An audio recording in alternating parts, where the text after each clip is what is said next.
The Football Spy Files take a look at Tottenham today. The squad that ended last season in the Champions League will have to be strengthened by Harry Redknapp if they want to reach the group stages. But to be honest, it's fine-tuning rather than wholesale changes that Spurs need. In goal, Gomez has been outstanding, but Harry Redknapp's already moved for the Croatia keeper Stipe Pletikosa from Spartak Moscow to provide quality cover, with Carlo Cudicini perhaps not the force he once was after his accident. Defence is interesting. Spurs have Asu Ikotu at left back, Dawson at centre half and Chorluka at right back as regulars. But King's inability to play consecutive games means he pretty much alternates with Sebastian Basson or Yunus Kabul for that position. But they are a strong back five, particularly last season when their excellent form, conceding just 15 goals in front of their own fans, helped them into the Champions League. In midfield, Redknapp's impressive man management skills meant that when Aaron Lennon on the right became injured towards the back end of the season, David Bentley stepped in superbly. On the left, Nico Kranjčar was replaced to magnificent effect by Gareth Bale, who ended up being one of the most improved players of last season.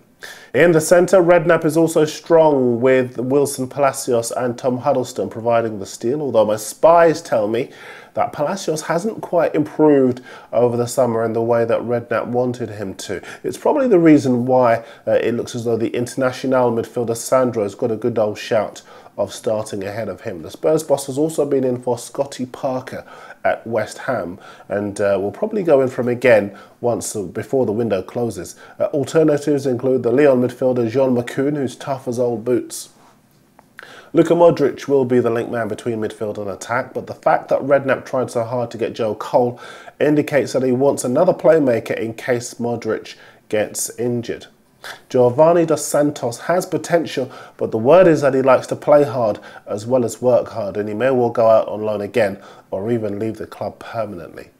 Eidur Gudjohnsen appears to have turned down the chance to stay on a permanent basis, and Redknapp appears not to fancy Jermaine Jenas, who has a poor injury record. I think Spurs will be having a long look at the highly rated Israeli midfielder Guy Asulin, who would be a steal on a free as he was last week released by Barcelona. He's 19 and he's managed by the super agent Penny Zahavi, but you have to think to yourself, if he had still had that X factor, would Barca really have let him go?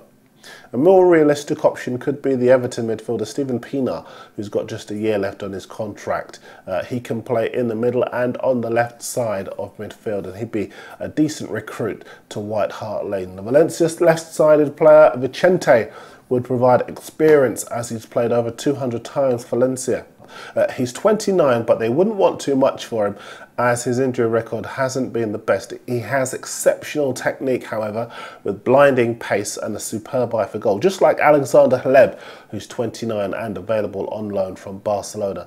To be fair, they can't give him away, but he does have outstanding dribbling ability, a good eye for goal and great vision. I think Spurs, however, will settle for Craig Bellamy, who has all of these qualities and is a great leader. They're trying to get him on loan from Man City. In fact, they've tried twice and have been rebuffed. In the centre-forward position, Spurs are willing to listen to offers for Roman Pavlyuchenko and Robbie Keane, although neither player wants to leave White Hart Lane. The trouble is, Redknapp wants to bring in a proven Champions League striker of the calibre of Diego Forlan at Atletico Madrid, or his Uruguay strike partner Luis Suarez at Ajax.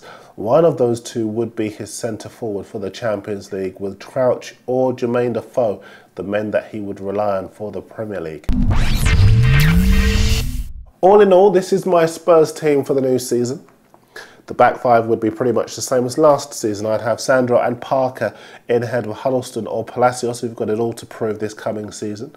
Lennon would provide the pace down the left from an advanced position, with Bale carrying on where he left off last season on the left. Modric would work his magic between the lines, while Suarez would do what he does best up front, although I'm fully aware that he's already played for Ajax in the Champions League qualifiers. Right, now you've seen my Spurs team, let's have a look at some of yours. Callum is in Barbados, he's been on and I'm a bit confused by his team. He has the fullbacks, Luka and Asa Okotu at centre-half, and the centre-halves, King and Dawson, at fullback. He's got Bale on the right of midfield, and to be fair, the rest of his team is not too bad, with Lennon and Dos Santos behind Defoe, but that back six needs a bit of work, Callum. This is Morsadai Halfan's Tottenham team. It's a 4-2-3-1 formation. Gomez is in goal with the Bale and Luka in their correct positions. In the holding positions are Sandro and James Milner, although I can't see Spurs paying the £30 million that Aston Villa want for him. Lennon's on the right, Modric is in the middle, and Bellamy is on the left of a three behind Defoe. It's a good side. Now, we've seen your teams. Let's see where you think Spurs will finish next season. Lewis, 1-2-3-60, can't see them finishing in the Champions League places. He thinks Man United, Chelsea, Arsenal and City will keep them out. Rish Boy agrees, but he's got Chelsea top. D Mundy does have Spurs in the top four, with Chelsea winning it and Arsenal sixth. And AJ Forever has Spurs in sixth behind United, Chelsea, Arsenal and Liverpool. Keep your teams and your thoughts coming in to us here on the 22nd floor. The Football Spy files are back very soon. The very best of luck to Spurs in their forthcoming Champions League qualifier. Remember to go to the Mirror Football website at mirrorfootball.co.uk to get all of your transfer news. I'll see you next time.